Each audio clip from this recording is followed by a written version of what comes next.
Do you ever feel like you're sort of missing something? Like you see what people do, you see the results, but the why, the deeper reason inside feels hidden.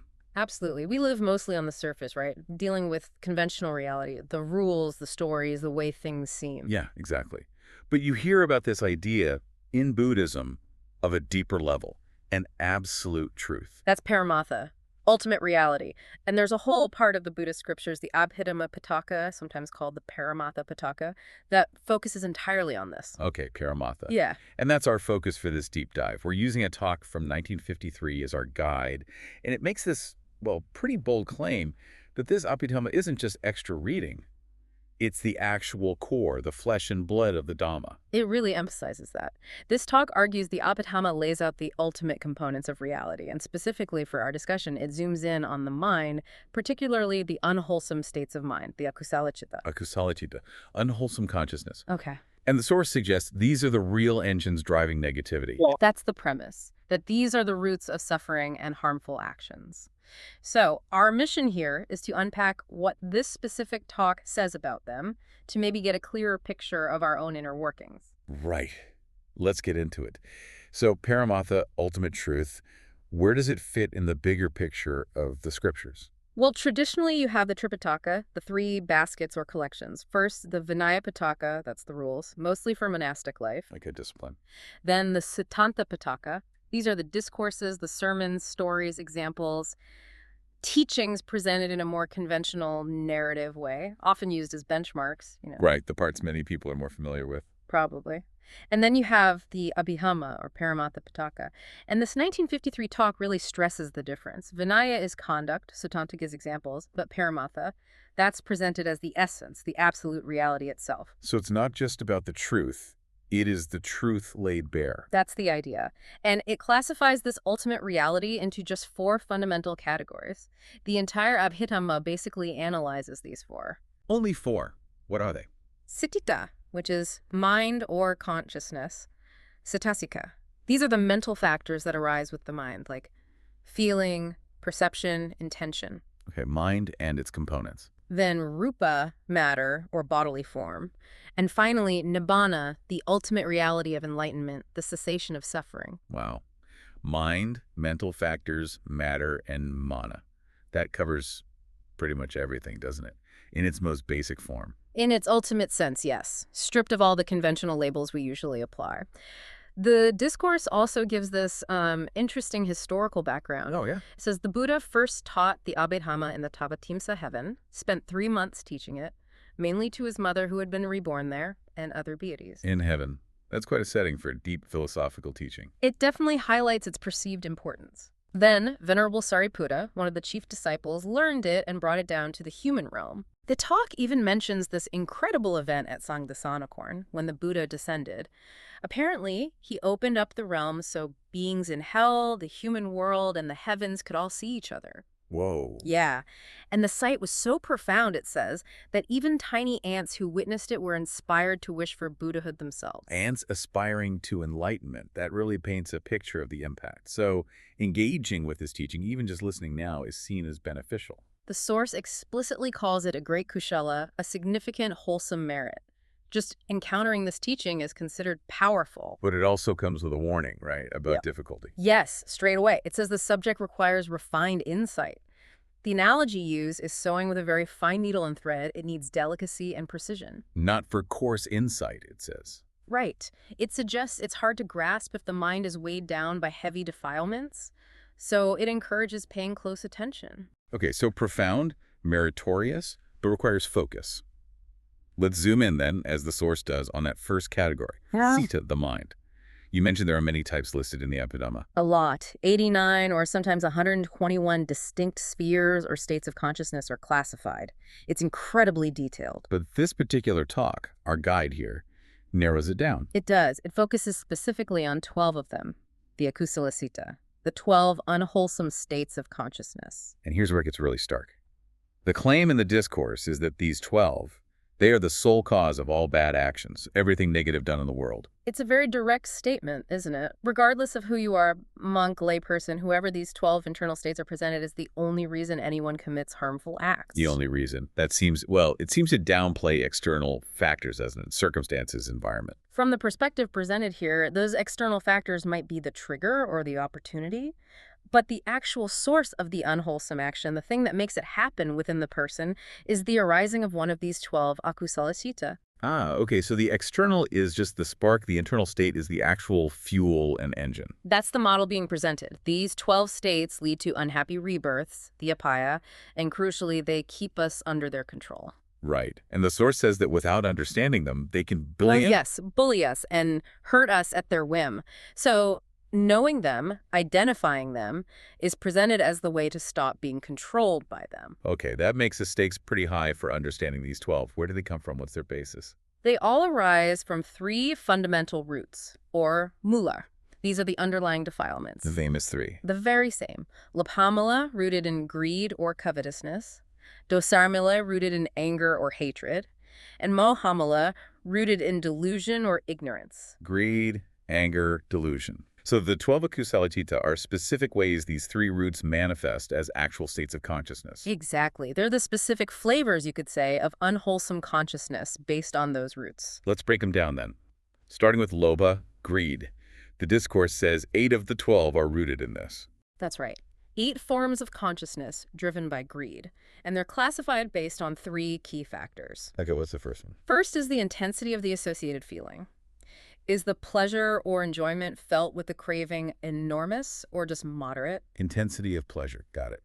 Second is whether the state is accompanied by false view, Dithigata sampayutta, or not accompanied by false view, Dithigata vipayutta. False view. What does that mean exactly here? Like, believing stealing isn't actually wrong. Pretty much. It's a distorted understanding, often thinking that the unwholesome act is somehow justified, won't have bad consequences, or is even a good thing for you. Okay. And the third factor? The third distinguishes how it arises. Is it purely from your own impulse as the result of our own exertions? Or is it prompted by someone else, affected by external urging or persuasion? Ah, so spontaneous versus being egged on. Okay, Yeah. So intensity, false view, and internal-external prompt. Combining these gives us 8 types for greed. To talk as examples, right? Very clear ones. Let's take the scenario. You see something valuable that isn't yours. Unattended money, gold, diamonds. Okay. Sphere 1 is enormous pleasure, accompanied by false view, own exertions. You see the wealth, feel intense desire, and you think, this is great. If I take this, I'll be rich, no problem. No. That thought, justifying it or ignoring consequences, is the false view, and you decide to take it entirely on your own. Right. You want it badly, you think it's fine, you do it yourself. Sphere 2, enormous pleasure, accompanied by false view, but this time from urging persuasion. You see it, feel the huge desire, maybe hesitate, fear of getting caught, perhaps. You mention it to a friend. They say, go for it. What are you waiting for? Don't be an idiot. Ah, the bad influence. Exactly. Their urging pushes you over the edge, reinforcing your desire and the false view that it's okay, so you take it. Okay, that makes sense. Yeah. Now, the next 2 involve no false view. How does that work? This is crucial. Sphere 3. Enormous pleasure, not accompanied by false view, own exertions. You see the item, the desire is immense, but you know it's wrong. You understand it's theft, it's unwholesome, it has bad consequences, There's no illusion about the act itself. So why do you do it then? Extreme poverty, desperation, overwhelming addiction. The need or the craving is just so powerful it overrides your moral understanding. The source calls it acting with a face without shame. You know better, but the desire wins, and you do it on your own initiative. Wow. Yes. Yeah, that feels like a very specific, recognizable state, knowing it's wrong, but being unable to resist the pull. The framework gives it a precise place. In Sphere 4, enormous pleasure, not accompanied by false view, urging persuasion. Same situation as Sphere 3, intense desire. You know it's wrong, but you hesitate. Again, you mention it to a friend. They push you, just take it, and their urging makes you act against your better judgment. So, intense craving, paired with either thinking it's okay or knowing it's wrong, and driven either by yourself or by others. That covers the first 4. Spheres 5 through 8 are similar. Exactly the same structure, just with moderate pleasure instead of enormous pleasure.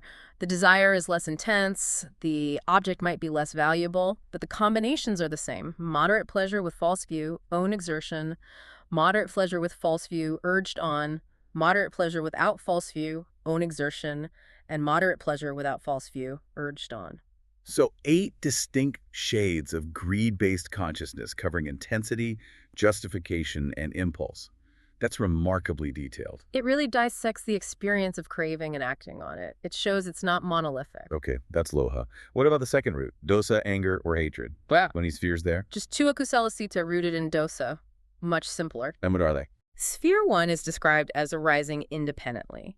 This is anger that just seems to flare up internally. You just lose your temper, as the source puts it. Maybe nothing specific happened right at that moment. No one provoked you. But the irritation or aversion just boils up from within. Like waking up on the wrong side of the bed, that kind of internal state. Sort of, yeah. A hateful state, Dosamula, arising without an immediate external trigger. Sphere 2, on the other hand, arises from enticement or persuasion, meaning external provocation. The more common kind of anger for many, maybe. Reacting to something. Could be. It's triggered by something outside, harsh words from someone, seeing something you dislike, hearing an unpleasant noise, tasting something foul, any unpleasant sense contact or direct provocation by another person. So internal combustion versus external spark. And the source says they're equally bad. Equally unwholesome, yes. Both are states rooted in aversion. Right. That leaves the third root, moha, delusion, or ignorance. How many spheres here? Also, 2 spheres rooted in moha. This root is described as being about confusion, a scattered mind.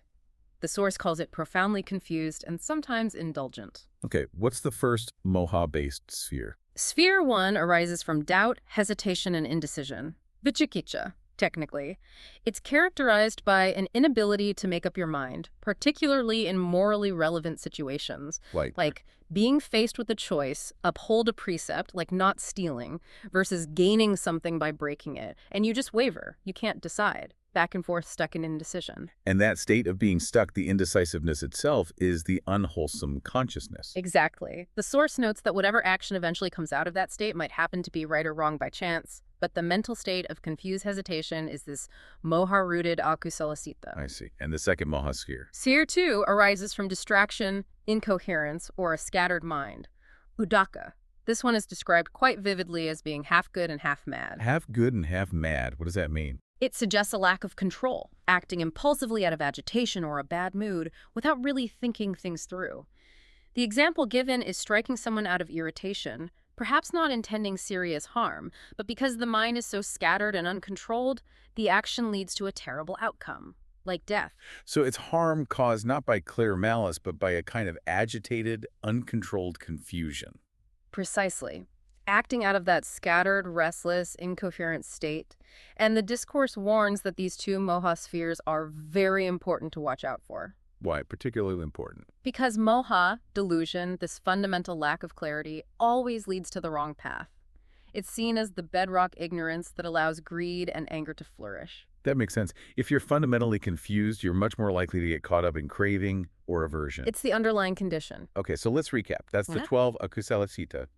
8 specific types rooted in lobha, greed, 2 rooted in dosa, anger, and 2 rooted in moha, delusion, confusion. That's the framework presented in this discourse. 12 distinct forms of unwholesome consciousness. And the source really drives home the point that these aren't just abstract ideas. Not at all. It says they are here inside our bodies. They happen to us. We've all experienced them, met them without knowing them. Without knowing their names, their specific characteristics. Right, and that's the whole point of studying this Abhidhamma, according to the talk, to know their faces, their boundaries. So they can't bully us anymore. Exactly. Without this specific knowledge, this ability to identify them when they arise, they can influence our actions, cause harm at their whim. Knowledge here is presented as power, as the means to gain mastery. It really shifts the focus from just following rules externally to understanding the internal landscape, the actual mechanisms that lead to breaking the rule. Precisely. It's presented as digging deeper than the Suttanta's examples or the Vinaya's regulations, right down to the bare mental events themselves.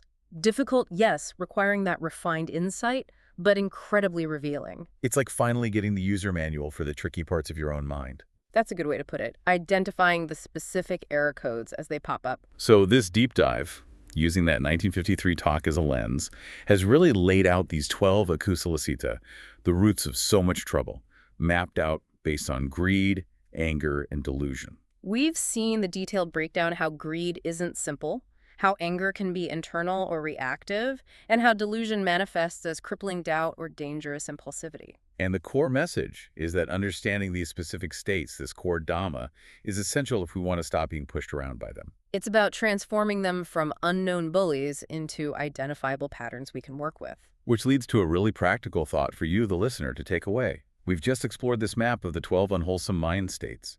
The challenge, or maybe the opportunity, is to start noticing them not as intellectual concepts, but as they actually arise in your own experience day to day. Can you begin to recognize the specific flavor? Is that feeling of wanting something intensely, knowing it's maybe not quite right but doing it anyway? Is that the third sphere of Lobha? Is that flare of irritation for no reason the first sphere of Dosa? Is that feeling of being stuck, unable to decide, actually the first sphere of Moha?